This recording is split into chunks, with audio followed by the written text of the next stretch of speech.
Tonight, the story of a little boy, a victim of bullying. Surveys show that nearly half of all kids are bullied at some time during their school years, at least 1 out of every 10 on a regular basis, sometimes with tragic consequences. This is Carl Joseph Walker Hoover, 11 years old. His parents say he endured constant bullying at his school in Massachusetts. The kid there called him gay, said he was feminine. These days, racial insults are not accepted, but all too often, insults based on perceptions of sexuality are ignored by teachers and school administrators. That's what Carl's mom says happened to her little boy. And she wants parents around the country to hear her son's story so that it never happens again. Here's Randy Kay, Uncovering America. By all accounts, Carl Joseph Walker Hoover was a good kid, a Boy Scout who went to church every Sunday with his mother and prayed every morning before school. The 6th grader started at the New Leadership Charter School in Springfield, Massachusetts last September. But for Carl, school wasn't much fun. His mom says he was bullied daily by students who called him gay. Some people may say he was flamboyant. He was very dramatic. Serdina Walker says she never asked her son if he was gay, but she says students called him feminine and told him, "You act gay." Carl's mother says she tried to help her son. She told me she called the school every week to get them to stop the bullying. She says the school told her it has an anti-bullying policy and not to worry. Nothing changed. 8 months into the school year, the taunting finally became too much. Monday night, just last week, while his mother cooked dinner downstairs, Carl wrapped an electrical cord around his neck upstairs. When he didn't come down for dinner, his mother headed to his room. Horror greeted her in the hallway. Carl had hanged himself in the landing outside his 3rd-floor bedroom. He was just 11. What happened? You called 911? We called 911. My daughter actually got me a knife, and I actually cut the extension cords myself to let him down. Mrs. Walker says just hours before Carl took his life, he told her a female student had threatened to beat him up and kill him. I'm so sorry for making fun of Carl. In this sympathy card from Carl's school, one student even apologized for making fun of Carl.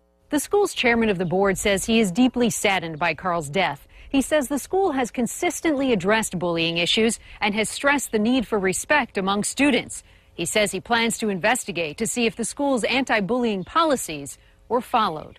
And it's not just Carl. Bullying is often deadly. Yale School of Medicine found apparent links between bullying and suicide in children. Among the study's findings, bullied students are 2 to 9 times more likely to have suicidal thoughts. 17-year-old Eric Mohat from Ohio shot himself in 2007 after his parents say students at his school repeatedly called him gay, fag, and queer. The Mohats are suing school officials. The district says it found no evidence to support the family's claims. It ignored a bullying problem. A survivor of breast cancer and homelessness, Carl's mother says her faith in God keeps her going. She hopes sharing her story will save another child. Carl would have turned 12 on Friday. Instead of a celebration, his mother will honor the memory of her son, the boy with the big smile who said he wanted to be president so he could change the world. Randy Kay, CNN, Springfield, Massachusetts. She had to cut down her 11-year-old son with a knife and scissors, cutting off the extension cord.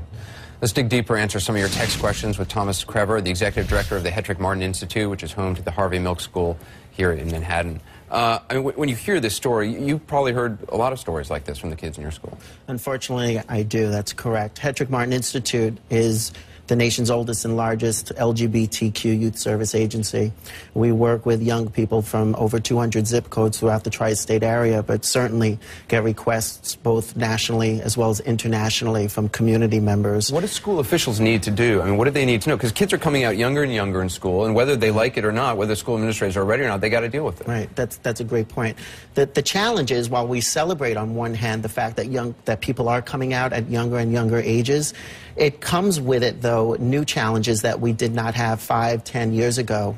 So the median age, for instance, right now of young people coming out hovers around approximately 16 years of age.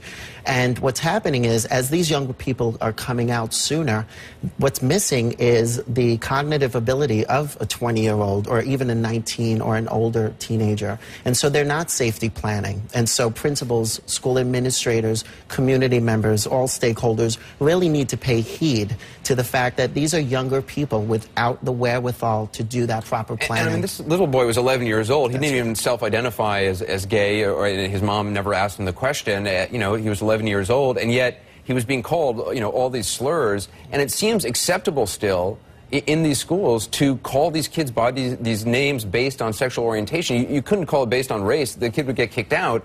But calling the kid, you know, a slur based on his perception of sexuality is okay. That's exactly right. We still live in a society where the most base derogatory taunt that a young person, perhaps 11 or 12 years of age, can come up with is calling another young person gay.